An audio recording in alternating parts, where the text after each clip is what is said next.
നമുക്ക് നമ്മുടെ motor cycle long term ആയിട്ട് എങ്ങനെ സൂക്ഷിക്കാം? ഫസ്റ്റ് ഓഫ് ഓൾ, പണ്ടത്തെ പോലെ അത്ര കോംപ്ലിക്കേറ്റഡ് ഒന്നുമല്ല ഇപ്പോൾ സിമ്പിളാണ് ശരിക്കും.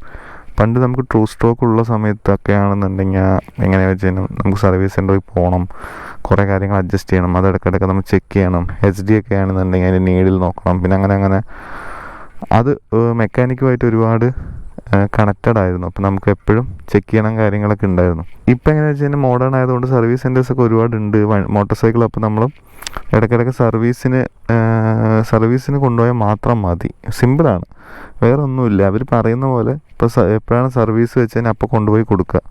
അത് അത്രയായി ഇപ്പോൾ ചുരുങ്ങി വന്നിട്ടുണ്ട്. അപ്പോൾ നമ്മൾ സിമ്പിളായിട്ട് ചിന്തിച്ചാൽ മതി. സർവീസ് പ്രോപ്പറായിട്ട് ചെയ്യുക, ഓയിൽ ചേഞ്ച് ഉണ്ടെങ്കിൽ ചേഞ്ച് ചെയ്യുക, അങ്ങനെ കാര്യങ്ങളൊക്കെ പക്കയായിട്ട് ചെയ്യുക. കൂടുതലിട്ടിട്ട് വലിപ്പിക്കാതിരിക്കുക. ഹൗസ് മാനുവലിൽ നിന്ന് ഡൗൺലോഡ് ചെയ്ത് വെക്കുക, കയ്യിൽ വെക്കുക, ഒരു ഫോൾഡറിലിട്ട് വെക്കുക. എന്നിട്ട് അതിൻ്റെ പീരിയോഡിക് മെയിൻ്റെനൻസ് ഉള്ളത് മാത്രം എടുത്ത് മാറ്റി വെച്ചിട്ട് എന്തൊക്കെ ചെയ്യണ്ട എന്നുള്ളത് നിങ്ങൾ മാറ്റി വയ്ക്കുക.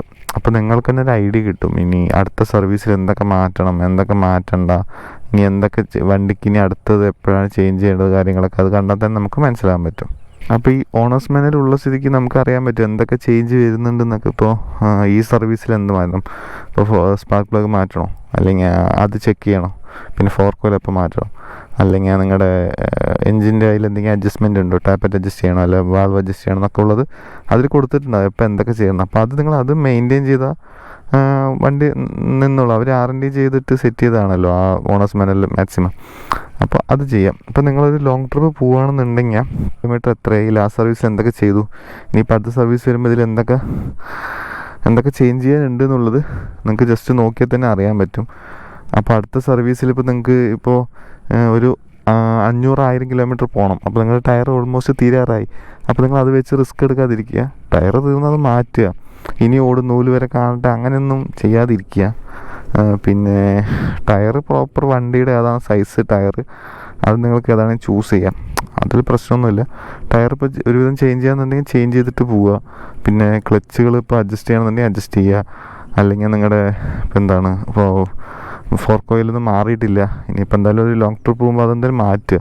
ഫോർക്ക് ഓയിലൊക്കെ മാറ്റിക്കഴിഞ്ഞാൽ നല്ല ഡിഫറൻസ് നിങ്ങൾക്ക് ഫീൽ ചെയ്യാൻ പറ്റും. നിങ്ങളുടെ മോട്ടോർ സൈക്കിൾ ഇപ്പം ഒരു 20,000-ലാണ് നമുക്ക് മോട്ടോർ സൈക്കിൾ ചേഞ്ച് ചെയ്യാൻ പറയുന്നത്. അപ്പോൾ അത് ചെയ്യാതെ നിങ്ങളിങ്ങനെ ഓടിച്ചു കഴിഞ്ഞാൽ നമുക്ക് റൈഡിങ് ഭയങ്കര വ്യത്യാസമുണ്ട്. അപ്പോൾ അത് ചേഞ്ച് ചെയ്യുന്ന സമയത്ത് നമുക്ക് പിന്നെ ഒരു പുതിയൊരു ഫ്രഷ് വണ്ടി പുതിയതായിട്ട് യൂസ് ചെയ്യുന്ന പോലെ തന്നെ ഫീൽ ചെയ്യും. അതിനൊരു ബെസ്റ്റ് എക്സാമ്പിളാണ് ഇപ്പോൾ 20,000 കിലോമീറ്ററൊക്കെ സർവീസ് വരുന്ന സമയത്ത് തന്നെ ആക്സിലേറ്റർ കേബിൾ മാറ്റാൻ പറയുന്നുണ്ട് നമ്മുടെ ഓണേഴ്സ് മാനുവലിൽ. അത് മാറ്റി വിടുക. അതൊരു ടൈമിംഗ് പീരീഡ് മാറ്റി കഴിഞ്ഞാൽ തന്നെ നമുക്കൊരു വണ്ടി ഓടിക്കുമ്പോൾ തന്നെ ആ ഒരു ത്രോട്ടിൽ റെസ്പോൺസ് കുറച്ചും കൂടെ ക്വിക്കായിട്ട് തോന്നും. അത് എനിക്ക് ആക്സിലേറ്റർ കേബിൾ മാറ്റുമ്പോൾ തന്നെ വണ്ടി നമുക്കൊന്ന് പുതിയതുപോലെ ഫീൽ ചെയ്യും. ആ ആക്സിലേറ്റർ കേബിളും ബാക്കിയുള്ള കാര്യങ്ങളൊക്കെ മാറ്റുമ്പോൾ തന്നെ വണ്ടി ഒന്ന് ഫ്രഷ് അപ്പ് ആവും. ലോങ് ട്രിപ്സൊക്കെ പോകുമ്പോൾ അതൊന്ന് ചെക്ക് ചെയ്യുക. നിങ്ങളെങ്ങനെ വണ്ടി യൂസ് ചെയ്യുന്നത് നിങ്ങളൊന്ന് ഐഡൻറ്റിഫൈ ചെയ്തിരിക്കുക. നിങ്ങളിപ്പോൾ നല്ല കൈ കൊടുത്ത് പോവാണ്, എപ്പോഴും നല്ല കൈ കൊടുത്തു പോകും, അല്ലെങ്കിൽ കുഴികളൊന്നും നോക്കാറില്ല, അടിച്ച് കയറ്റി വിടുകയാണെന്ന ആളാണെന്നുണ്ടെങ്കിൽ നിങ്ങൾക്ക് അതിനനുസരിച്ച് നിങ്ങൾ വണ്ടി ബിൽഡ് ചെയ്യല്ല. ഇപ്പോൾ ഞാൻ പറഞ്ഞ പോലെ ഇപ്പോൾ നിങ്ങൾ നല്ല രീതിക്ക് പുഷ് ചെയ്ത് ഓടിക്കുകയാണെന്നുണ്ടെങ്കിൽ നിങ്ങൾ സസ്പെൻഷൻ നിങ്ങൾക്ക് അറിയാം. അപ്പോൾ അതെന്തായാലും ഇത്രയ്ക്ക് ഇതിൻ്റെ ലൈഫ് കിട്ടില്ല. അല്ലെങ്കിൽ എന്തെങ്കിലും സീലുകൾ പൊട്ടിയിട്ടുണ്ടെങ്കിൽ വേഗം മാറ്റുക. സീല് പോകാൻ ചാൻസ് ഉണ്ട്. ഇപ്പോൾ നല്ല സാധാ റോഡ് ബൈക്ക് നല്ല സ്പീഡിൽ പോകുന്ന ആളാണെന്നുണ്ടെങ്കിൽ ഇത് പോകാൻ ചാൻസ് ഉണ്ട്. അപ്പോൾ നിങ്ങൾ അതും കൂടെ മനസ്സിൽ വെക്കുക. അപ്പോൾ അതിനനുസരിച്ച് ബ്രേക്ക് പാഡ് എയർലി ആയിട്ട് പോകും, ഫ്രണ്ടിലാണെങ്കിൽ ബാക്കിലാണെങ്കിൽ. അപ്പോൾ നിങ്ങൾ അതും ചേഞ്ച് ചെയ്യണം.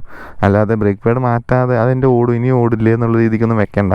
ചെയിനും അതുപോലെ അഡ്ജസ്റ്റ് ചെയ്ത് കറക്റ്റാക്കി വെക്കുക. ചെയിനിൻ്റെ സ്ലാക്കും ലൂബൊക്കെ ചെയ്ത് പക്കയാക്കി വെക്കുക. എന്താ വെച്ച് കഴിഞ്ഞാൽ നിങ്ങൾ അങ്ങനത്തെ ഒരു റൈഡറാണ്, സോ നിങ്ങൾക്ക് അതാണ് വേണ്ടത്. അപ്പോൾ നിങ്ങളത് മനസ്സിലാക്കിയിട്ട് ചെയ്യുക. ഒരു കോമൺ സെൻസ് ഉപയോഗിക്കുക. നമുക്ക് നമ്മുടെ മോട്ടോർ സൈക്കിൾ ഇങ്ങനെയാണ്, അപ്പോൾ ഇതൊക്കെ ചെയ്താലാണ് നമുക്ക് ഒരു സ്മൂത്ത് റൈഡ് കിട്ടുള്ളൂ എന്നുള്ള സ്ഥിതിക്ക് നമ്മൾ അത് എപ്പോഴും ചെക്ക് ചെയ്യുക.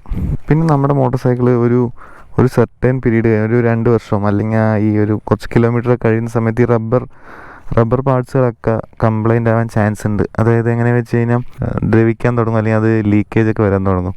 അപ്പോൾ നമ്മൾ എന്താ ചെയ്യുന്നത് വെച്ചാൽ കുറച്ചൊക്കെ റബ്ബർ പാർട്സൊക്കെ കുറച്ച് കഴിയുമ്പോൾ എല്ലാം മാറ്റുക. ടയർ പ്രശ്നമൊക്കെ നിങ്ങൾ ഇടയ്ക്കിടയ്ക്ക് ചെക്ക് ചെയ്യുക. അല്ലാതെ അതൊന്നും നോക്കാണ്ടൊന്നും ഇരിക്കണ്ട. ടയർ പ്രഷർ ഇടയ്ക്കിടയ്ക്ക് ചെക്ക് ചെയ്യുക.